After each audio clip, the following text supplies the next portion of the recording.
ଟିକେ ମୋ ଗାଇବାଠୁ ତମ ଗାଇବା ଟିକେ ଭଲ ମୁଁ ମାନୁଛି ମୋ ଆଡୁ ମୁଁ କହୁଛି ତମ ଗାଇବା ଟିକେ ଭଲ ଆଉ ତିନିଟା ଗୁଣ ତିନିଟା କବାଟ ତମର ଖୋଲା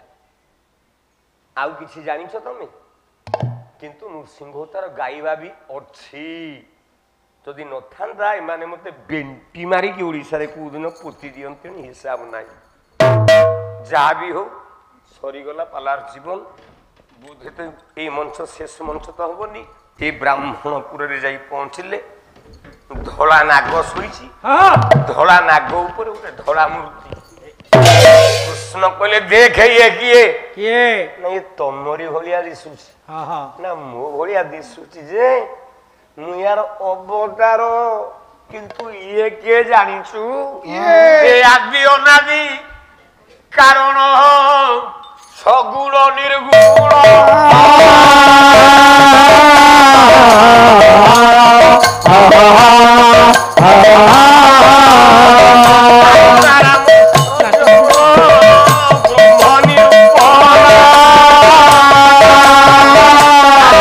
ଆତ୍ମା ମୁଁ ତମ ଦେହ ଭିତରେ ଗୋଟିଏ ଗୋଟିଏ ଆତ୍ମା ଆମ ଦେହରେ ପରମାତ୍ମା ଅଛି ଆଜ୍ଞା जीवात्मा अच्छी जहाको आमे आत्मा बोली कहे हे आत्मा किंतु परमात्मा जाठी थाए से जड़े अवतार से आत्मा थिला बोली से हला अभिराम परमंघस से आत्मा थिला बोली से पूर्णानंद परमंघस से ही आत्मा थिला बोली से हेले शंकराचार्य से आत्मा रे आमे गढ़ा नुहे कहीं ना आत्मा होची 16 प्रकार आकु बुझिले 2 घंटा जीव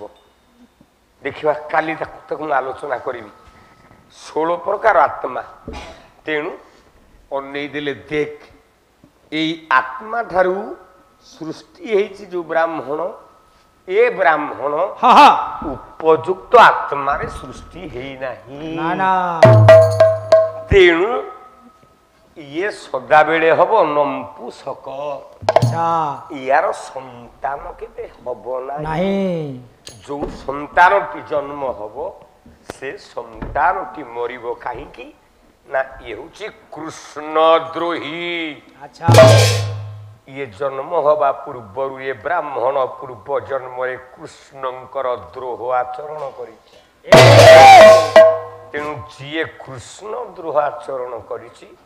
जीवन रे निश्चित कष्ट पाइबा को बाध्य कार पिला न हो कार धन न हो कार झियो छोटी हेकी जन्म हे जाऊ का पुओ बाहागर न हो किछि ना किछि निश्चित भाव रे दंड भोगिबा को बाध्य आमे हवा कहीं ना कृष्ण निंदा जे करिछि ता जीवन से केबे सुखी हेनी आमे कहिबे ताले पठाण माने तो कृष्ण डाकु नाहंती से केंदे मुक्ति होउछंती पठाण भी डाकुछंती कृष्ण डाकुछंती अल्लाह अकबर अल्लाह सेयो ओटी ओटई मूल ओठारे सर्वे हुईची ठुलो जाई फुलो आलो जाई फुलो आलो जाई फुलो दिले अति जंजाल जाई फुलो दिले अति जंजाल जाई फुलो आलो जाई फुलो दिले अति जंजाल जाई फुलो लेख तो सुनिए दिले खेल करिबा तुमते आसिले जाई फुलो आलो जाई फुलो फुलो स्थूल रूप देखी गोटे विराट मोटा लोक तमें जाके ठिया हब कुंडेब अच्छा मोटा लोक को कुंडेला बेलू ता पिठी पर्यंत हाथ पाई पार जो जगह हाथटी पाइला आपन ताकू से जगह चिन्हिले जो हाथ न पाइला चिन्हिले तेणु जगन्नाथ को आम जो जगह देखिले आम से जगह चिन्हिले जो जगन्नाथ को देखी पारे से चिन्ह पारे अच्युतानंद कहले पाद पानी जार नहीं পাদ পারি কি সুন্দর বিষয় যায় ফুল আলো যায় ফুল আলো যায় ফুল জ্ঞান পুঁজি শোনাই যায় ফুল জ্ঞান শোনাই যায় ফুল আলো ଅର୍ଜୁନର ମୁହ ସେଇଠି ଭଙ୍ଗ ହେଇଗଲା। ସେଇଠି ଅର୍ଜୁନ ଜାଣିଲା ଯିଏ କୃଷ୍ଣ ନିନ୍ଦା କରେ ସେ ନିଶ୍ଚିତ ଦଣ୍ଡ ପାଏ।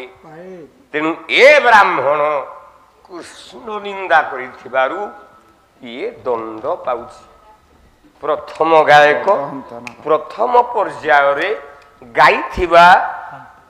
ଓଡ଼ିଆ ଭାଗବତର ବ୍ରାହ୍ମଣ ବିଷୟର ଅବଶିଷ୍ଟାଂଶ ଯେତିକି ଥିଲା ମୁଁ ଆପଣମାନଙ୍କ ଆଗରେ ସେତିକି ପ୍ରକାଶ କଲି। ତେଣୁ ଏହିଠାରୁ ହୋତା ପୁଅ ମାଗୁଛି ବିଦାୟ। କଣ ହେଲା ପ୍ରକାଶ କରିଦେ ଚନ୍ଦନ ଚନ୍ଦନ କୁମାର ପ୍ରଧାନ ଆଜ୍ଞା ବଡ ହନ୍ତୁଆଳ। କଣ ହେଲା 100 ଟଙ୍କା ଦେଇଛନ୍ତି ମା 100 ଟଙ୍କା ଦେଇଛନ୍ତି। ଆଜ୍ଞା ହଉ ପ୍ରଭୁ ତାଙ୍କର କଲ୍ୟାଣ କରନ୍ତୁ ଜଗତର ମଙ୍ଗଳ ହଉ। ସଦାବେଳେ କହିବି ଖାଲି ଗ୍ରାମବାସୀ ନୁହଁ ଏ ଗାଁ ବାଲା ପାଲା କରୁଛନ୍ତି ବୋଲି ମୁଁ କହିବିନି ଯେ ଗାଲୁଆ ଗାଁର ମଙ୍ଗଳ ହଉ। କାହିଁକି ନା ଏ ଗ୍ରାମକୁ ଅନ୍ୟ ଗ୍ରାମରୁ ଆସୁଥିବା ବ୍ରାହ୍ମଣ ମାନେ ବୈଷ୍ଣବ ମାନେ ଭକ୍ତ ମାନେ କବି ମାନେ ପଣ୍ଡିତ ମାନେ ସେମାନଙ୍କର ପାଦ ଧୂଳି ଯେତେବେଳେ ଏ ଗାଁ ଦାଣ୍ଡରେ ପଡ଼ିଯାଏ ଏ ଗାଁଟା ବ୍ରାହ୍ମଣମୟ ବ୍ରହ୍ମମୟ ହେଇଯାଏ। ତେଣୁ ଏଇଥିପାଇଁ ମୁଁ କେବେ କହିବିନି ଯେ ଗାଲୁଆ ଗାଁର ଖାଲି ମଙ୍ଗଳ ହଉ। ତେଣୁ ଜଗତର ମହାବାହୁ ଜଗତ କଲ୍ୟାଣ କରିଥାନ୍ତୁ ଜଗତର ମଙ୍ଗଳ ବିଧାନ ହୋ ସୁମନ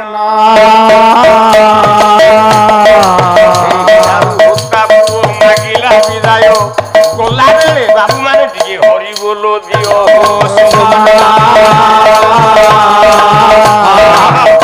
ଶୁଭିଲାନି।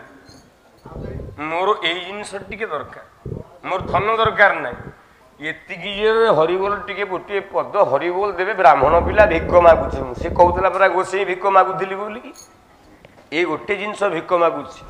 ଏତିକି ଜୋରେ ଗୋଟେ ହରିବୋଲ ଦେବେ ଯେ ଗୋସେଇ ଶୋଇଥିଲା ଉଠିବ ଭୁସ୍କିନି। ଏହିଠାରୁ ହୋତା ପୁଅ ମାଗୁଛି ବିଦାୟ ଆନନ୍ଦ ସାଗରେ ସର୍ବେ ହରିବୋଲ ଦିଅ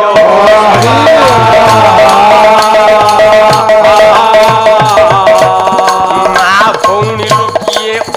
ଜଣେ ମିଳି ଗ୍ରାମର ମଙ୍ଗଳ ପାଇଁ ଦିଅ ହୁଳ ହୁଳି ହୋ ସୁମନା